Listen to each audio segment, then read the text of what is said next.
Were you involved in the charge at Brigade Hill? Yeah. Were you Yeah. involved? Yes, I lost men there, shot, and I was lucky I didn't get hit. Were you there when Jim Moyer was wounded? No, he was further away. I didn't see Jim Moyer till that night when he was on the stretcher, and I was put in charge of the stretcher to carry him out. But we carried him out. There was one cove who was face downwards because he'd been shot in the throat and chest. He eventually died. He was one we carried, and two other coves were our battalion. And we carried them out, and that night we just took over the stretchers. They were lying there. My crowd took them over, my chaps I was in charge of. Our major, he'd gone off to look for fuzzy wuzzies to see if he could find any. There couldn't be. They never stayed. When there was any fighting, they went out. And he had gone back further down the tracks to see if he could get some.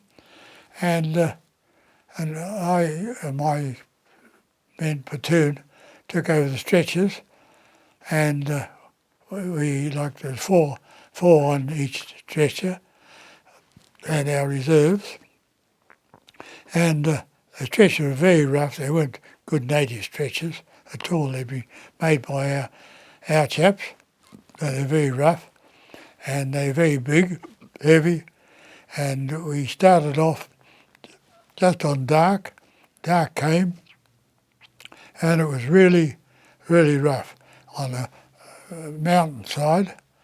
And in the case of Jim Moyer, I remember so well, we put his front of his stretcher on two branches or trees about 6 feet up, and the back part was just level with the ground. That's how he levelled the stretcher off. You could walk underneath the stretcher, and he was on that stretcher. And he had I don't know whether his brother was there then, or his brother, and he was just at the start, his brother had come and spoken to him. Anyhow, we carried the stretchers there. Next morning we moved off at early morning, daybreak we called it. But the light was just coming. We picked the stretchers up and started to carry them. And we carried them off, and some of the second 27 joined us. And then we eventually handed them over to the 27th. And of course, they had a large number on the stretchers, and they had a lot of walking wounded, which we didn't have with us. They'd gone, like Keith Knight and all that mob had gone prior to that, walking wounded. They'd got through to the Nauru, I think it was, where they got through to. But in Jim's, he was just there. We never knew. He just covered up, and he was on the stretcher.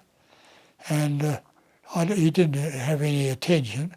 We had no RAP chaps with us.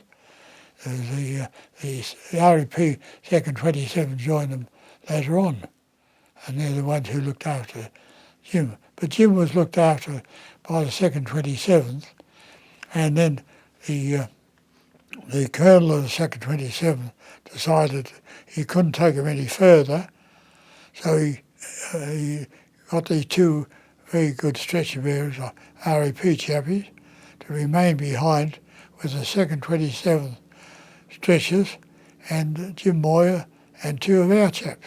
And we handed them over, and then I split off with some others, tried to get to Nauru. We struck the Japs and came back onto another track and then did a circle again. And we were then out for 6 days before we got into Moresby. But I never saw Jim Moyer after that. I only saw him for the time we picked up the stretchers that night and next day, but I heard about it, of course. What saved him was maggots. Otherwise he would have died. But the maggots saved him. Because they had no dressings, or very few dressings. The maggots, as in his wounds? Yeah, the wounds, the maggots. They used to scrape the old ones off when they got a bit hairy, scrape the old ones off. There's the young ones there. and that kept the gangrene away. And that's what saved him, and I think 2 other men survived too with him.